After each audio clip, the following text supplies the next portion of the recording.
हमने बीजेपी को रोकने के लिए राजस्थान में 2 बार गहलोत की सरकार बनवाई। दोनों बार कांग्रेस ने क्या किया, दोनों बार कांग्रेस ने हमारे जो विधायक जीते थे तोड़ के मंत्री बना के पैसा दे के तोड़ लिया। हमने मध्य प्रदेश में हमने कमलनाथ की सरकार बनवाई, वहाँ उन्होंने सिंधिया ने धोखा दे दिया। तो बीजेपी आरोप सिद्ध करो ना। हमने बीजेपी को मध्य प्रदेश राजस्थान में रोकने के लिए बिना शर्त कांग्रेस की 2 बार सरकार बनवाई राजस्थान में। तो कांग्रेस ने क्या किया, हम क्या करेंगे, क्या गारंटी है कि कांग्रेस के साथ जाके जो हमारे एमपी जीतेंगे या आएंगे वो उनको फिर नहीं तोड़ लेंगे। हाँ, हम समझौता ऐसा चाहते हैं जैसे गांधी अम्बेडकर का समझौता हुआ था। एक कांशीराम साहब ने समझौता किया था, कांग्रेस के हिस्से में 125 सीटें आई और बीएसपी के हिस्से में 300 सीटें आई। तो हम ऐसा समझौता देश में चाहते हैं।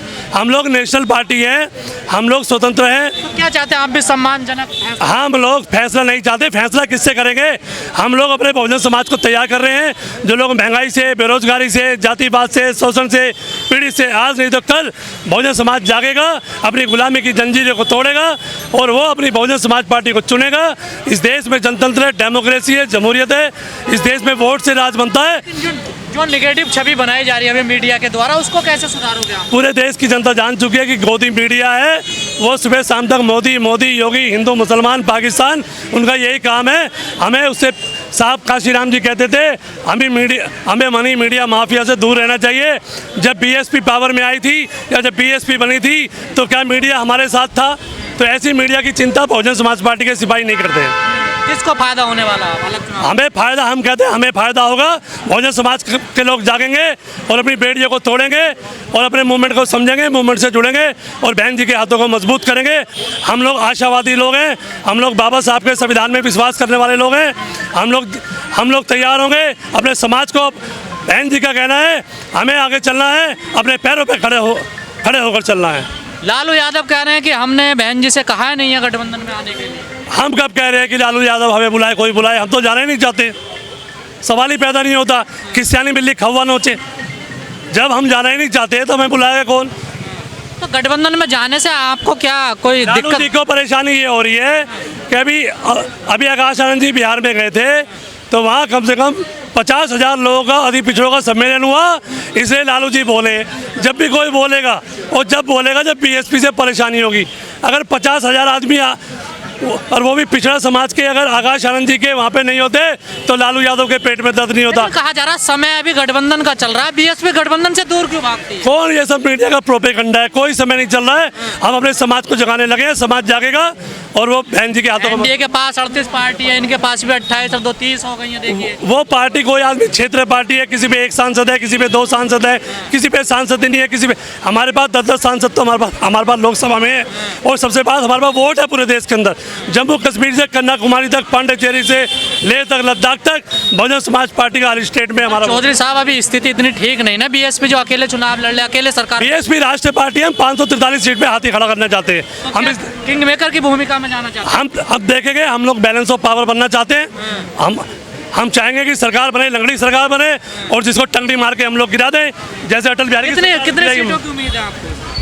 ये बात होगी चुनाव के बाद। हम लोग अपनी मेहनत कर रहे हैं, प्रयास कर रहे हैं। लंगड़ी सरकार जो होगी वो हमेशा हिटलरशाही फैसले नहीं ले सकती। अगर लंगड़ी सरकार होगी तो बहुजन समाज के खिलाफ वो मतलब संकोच करेगी और हम लोग अपनी बात मनवाने के लिए हम लोग कटिबद्ध होंगे और वो हमारी बात मानेगी। बीएसपी का 15-16 राज्यों में अपना वोट प्रतिशत है। जो बीएसपी राष्ट्रीय पार्टी बनी है वो बीएसपी राष्ट्रीय पार्टी तब बनती है जब 4 स्टेट में 6% वोट कम से कम जिस पार्टी को मिला हो वो पार्टी राष्ट्रीय पार्टी बनती है। लेकिन चौधरी साहब, आप अकेले चुनाव लड़ने का ऐलान कर दिया है, लेकिन जो बीजेपी को हराने की एक मंशा थी विपक्षी, उसको कैसे हरा पाएंगे? मैं आपसे बार बार कह रहा हूँ, मान्यवर साहब कांशीराम जी कहते थे कांग्रेस हरी घास में हरा सांप है, कांग्रेस इसे green snake in green grass और बीजेपी कोबरा है। आखिर दोनों की विचारधारा तो मनोवादी है। आप कहते हो भाई आरोप लगता है। जो अफेक्टेड एरियाज हैं वहाँ स्पेशली हम गए। हालात उस वक्त भी अच्छे नहीं थे, आना जाना बहुत मुश्किल था, लेकिन फिर भी हम लोग उस इलाके में भी गए जो कुकीज लोगों का इलाका है, चोरा चंद्रपुर और इससे आगे पीछे का एरिया, और फिर मैतई का इलाका तो यही वैली का इलाका है, वहाँ भी हम लोग गए अफेक्टेड जो लोग, डिस्प्लेस्ड जो लोग हैं, वो कैंपों में हम गए, उनसे मुलाकातें की, उनके बच्चों से मिले, उनके एजुकेशनल जो प्रॉब्लम्स हैं उसको भी देखा। आमतौर पर कैंप इस तरह के इस तरह के जो वायलेंस होते हैं, वहाँ जो कैंप लगते हैं वो ज़्यादातर स्कूल्स में लगते हैं। इससे पहले गुजरात के वायलेंस में भी हमने देखा, आसाम के वायलेंस में भी देखा, मुजफ्फरनगर में भी यही देखा, यहाँ भी यही बात हमारे सामने आई।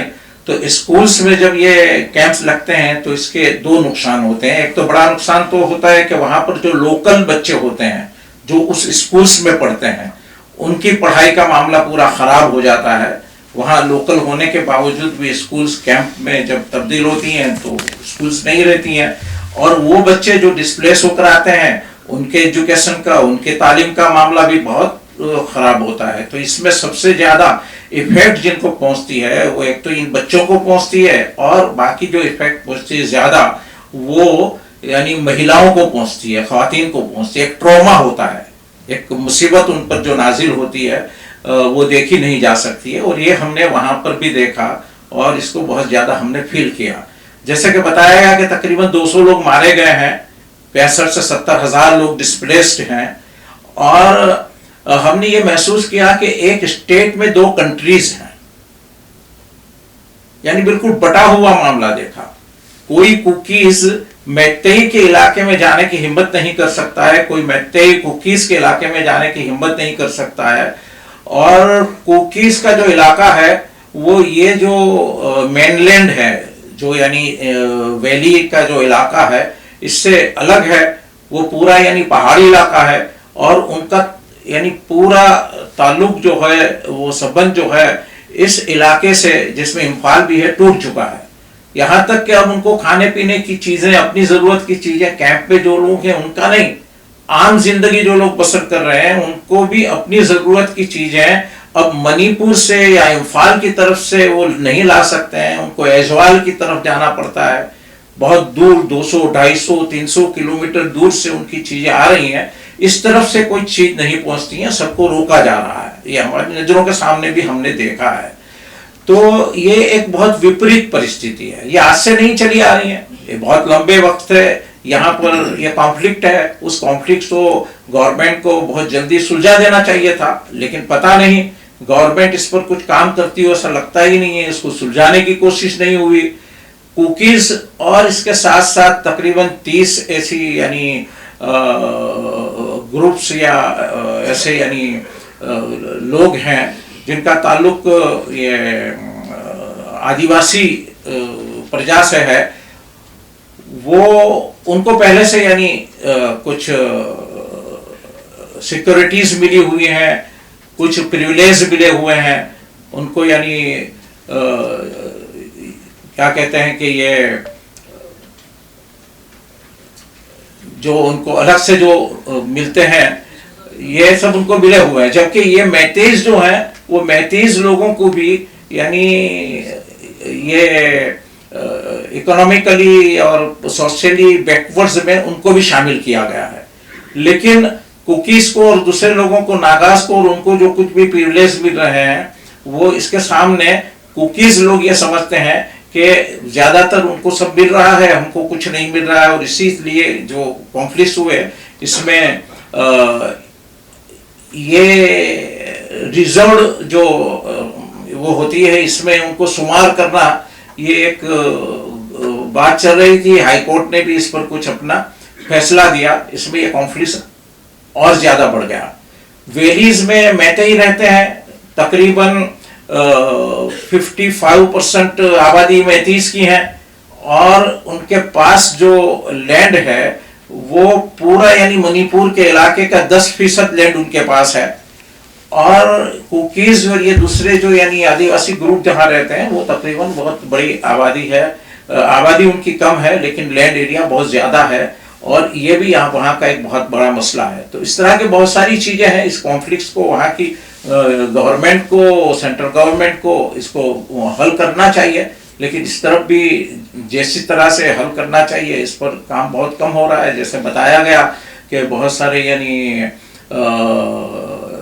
ये वेपन्स और हथियार और वो बहुत आसानी से उनके पास मुहैया है, इसकी वजह से भी एक थ्रेट, एक डर, एक खौफ का माहौल वहाँ पर पाया जाता है। तो जैसे बताया गया कि जमात इस्लामी ये मांग करती है कि वहाँ के हालात को जल्दी से जल्दी ठीक किया जाए और ये दो ग्रुप के बीच में जिस तरह की नफरतें हैं और जिस तरह का यानी माहौल बना हुआ है, इसको बहुत जल्दी ठीक किया जाए। ये मणिपुर का मसला नहीं है, ये नॉर्थ ईस्ट का मसला नहीं है, ये पूरे देश का, पूरे मुल्क का मसला है। इसको जल्दी से हल होना चाहिए।